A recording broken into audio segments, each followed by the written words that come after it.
నందమూరి బాలకృష్ణ హోస్ట్గా నిర్వహిస్తున్న unstoppable season 1, 2 ఎంత పెద్ద సక్సెస్ని సాధించిన విషయం మనందరికీ తెలిసిందే. ఇక ఈ టాక్ షోకి సీజన్ 3 కూడా మొదలై మొదటి 1-2 సీజన్ల కన్నా ఇది ఎంతో సక్సెస్ని సాధిస్తుంది.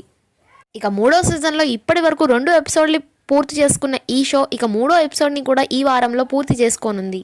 ఇక మూడో సీజన్లో మొదటి ఎపిసోడ్కి చంద్రబాబు నాయుడు అలాగే నారా లోకేష్, రెండో ఎపిసోడ్కి సింధు జనాల్గడ్డ అలాగే విశ్వక్సేన్, మూడో ఎపిసోడ్కి శర్వానంద్ మరియు అడవిశేషు హాజరయ్యారు. ఇక మూడో ఎపిసోడ్ తర్వాత జరగబోయే 4వ ఎపిసోడ్కి వేరే సెలబ్రిటీలు వస్తున్నారంటూ రకరకాల వార్తలు వినిపిస్తున్నప్పటికీ కూడా 4వ ఎపిసోడ్లో వచ్చే గెస్ట్తో రాజకీయ రంగాలు ఎంతగానో వేడెక్కుతాయనే చెప్తున్నారు. ఇక అన్స్టాపబుల్ విత్ ఎన్బీకే ఎపిసోడ్ 4లో రాబోతున్న ఆ ముఖ్య అతిథి ఎవరో కాదండి, వైఎస్ఆర్ రాజశేఖర్ రెడ్డి కుమార్తె అలాగే ప్రస్తుతం ఏపీ ముఖ్యమంత్రి అయిన వైఎస్ జగన్మోహన్ రెడ్డి గారి సోదరి వైఎస్ షర్మిల ఎపిసోడ్ 4కి గెస్ట్గా రాబోతుందని తెలుస్తుంది. ప్రస్తుతం ఈ వార్తలు ఇక సోషల్ మీడియా అంతటా కూడా ఎంతో సంచలనంగా మారుతున్నాయి. ఇక వైఎస్ షర్మిలతో పాటు ఆమె తల్లి అయిన వైఎస్ విజయమ్మ కూడా ఈ షోకి రాబోతున్నట్టుగా తెలుస్తుంది. ఇక ప్రస్తుతం ఈ వార్త రాజకీయ వర్గాల్లోనే ఎంతో చర్చనీయాంశంగా మారింది.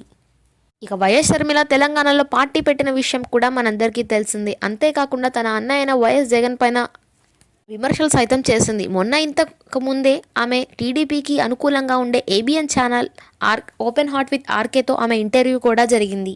అలాగే మరోసారి అన్స్టాపబుల్ విత్ ఎన్బీకేతో ఇక ఆమె మరో టాక్ షోలో కూడా పాల్గొనబోతుంది. ఇక వైఎస్ షర్మిల ఈ టాక్ షోకి రావడంతో రాష్ట్ర రాజకీయాలకు సంబంధించిన ఏమైనా విషయాలు బయటికి వస్తాయా, అలాగే రాష్ట్ర రాజకీయాల్లో ఏమైనా హాట్ టాపిక్గా మారుతాయా అని ఎదురు చూస్తున్నారు. ఇక మొత్తానికైతే బాలయ్య హోస్ట్గా పనిచేస్తున్న అన్స్టాపబుల్ విత్ ఎన్బీకే షోకి త్వరలోనే ఏపీ సీఎం జగన్మోహన్ రెడ్డి చెల్లి అయిన వైఎస్ షర్మిల ఈ షోకి హాజరు కానున్నారు.